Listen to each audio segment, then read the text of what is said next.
Hello and welcome to this video that is a complement to my Substack post riding a Sicilian bicycle. So in this video I would like to show you how I liked to treat the Sicilian when I was playing the Open Sicilians, and that manner would be an ultra aggressive manner. I explained in the post why I like to play like this, because of this inner feeling that white should be super aggressive in the Sicilian, because the long-term prospects in the Sicilian are in black's favor thanks to the extra pawn in the center. So this game was played a long time ago in year 2000, but it's a good illustration of how violent and aggressive I liked to be against this opening. So after e4, c5, knight f3, e6, d4, takes, knight f6, knight c3, d6, we have the Scheveningen.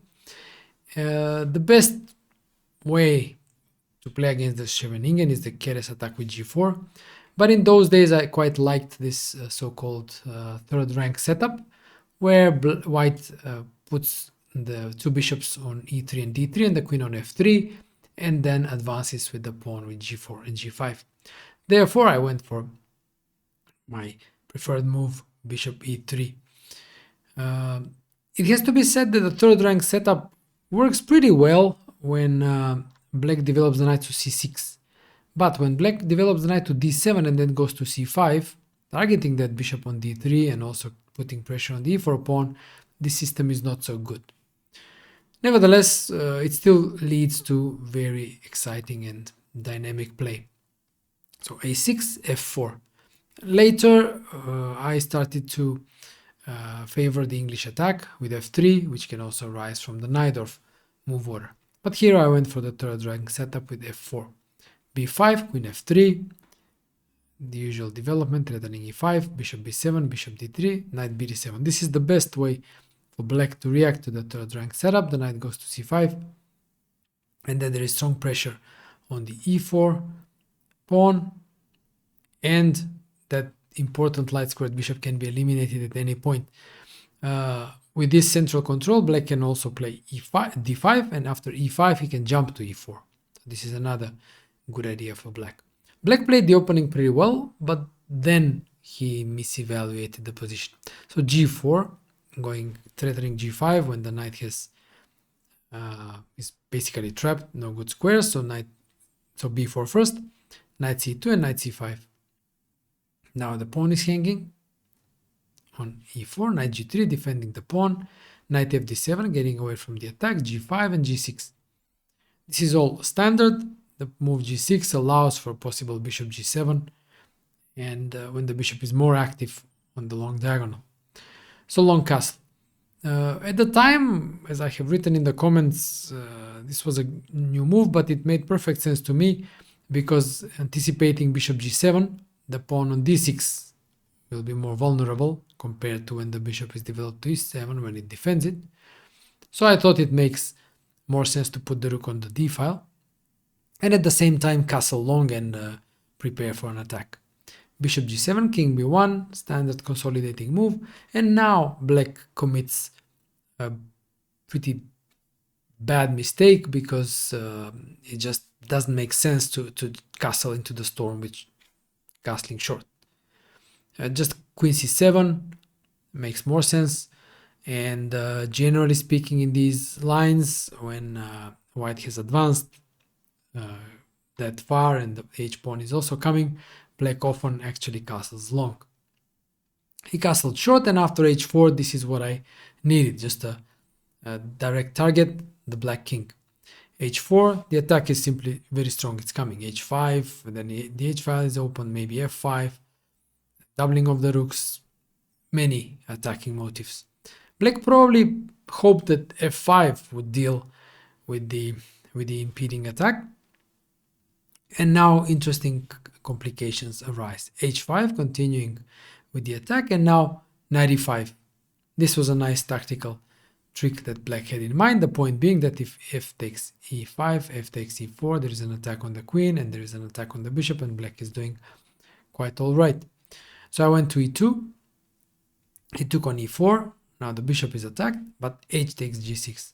That was the point of the queen being on e2, because from e2 it can go back to h5 and threaten mate. he takes d3, queen h5, so white sacrificed a piece in order to speed up the attack. D takes c2, king takes c2, and now knight takes g6. In case of hg6, I'll show you a line that I have analyzed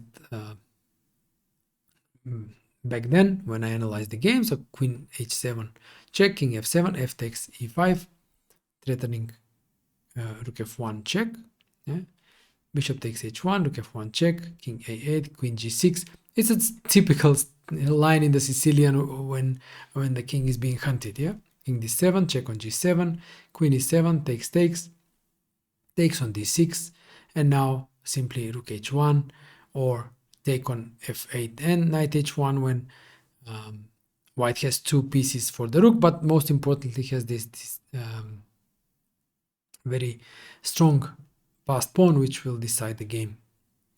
So after king c2, black took knight takes g6, but now the attack again crashes through. Check on h7 and rook h6. So the knight is attacked. Knight e7 runs away, rook f6 check, king e8, queen g7, king d7, and now knight df5. So the attack continues with sacrifices. The knight cannot be taken because rook d6 and then wins the queen. Black tried knight e4 to defend d6, and now knight d6. Knight d6 and bishop c5.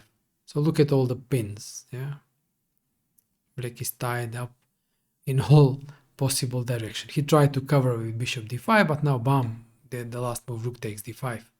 And after e d5, rook d6 check, wins the queen, and then the knight on e7 also falls, and black is completely lost and he resigned. So this was the type of Sicilians that I liked to play, and I was pretty good at when I got the chance to attack the king in this manner. I have to say that this was possible in the 90s, in the early noughties, when the analytical work I did on the white side of the Sicilian allowed me to obtain these promising attacking positions. And this was obviously led by Kasparov, who was basically doing the same with white. Things changed in the maybe late noughties or the early teens when the engines started to equalize the matters when it came to black's defensive resources in the Sicilian, and it became practically impossible to find these promising attacking positions that I was often getting in the 90s and early noughties.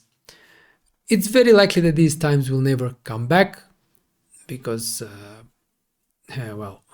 now pretty much everybody knows how to defend against the Sicilian, how to play, which are the best lines, not to allow attacks.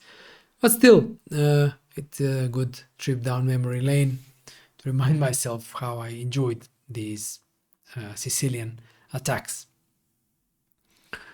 So that was the Sicilian bicycle. Yeah, always going forward, always sacrificing, always going after the king. And when it worked very nicely, as you can also see in this game. So thanks for watching this video. Hope you liked it. Make sure you subscribe, share it, talk to your friends about it, and perhaps, play the open Sicilian and hope for a mating attack on the king. Thank you and see you soon.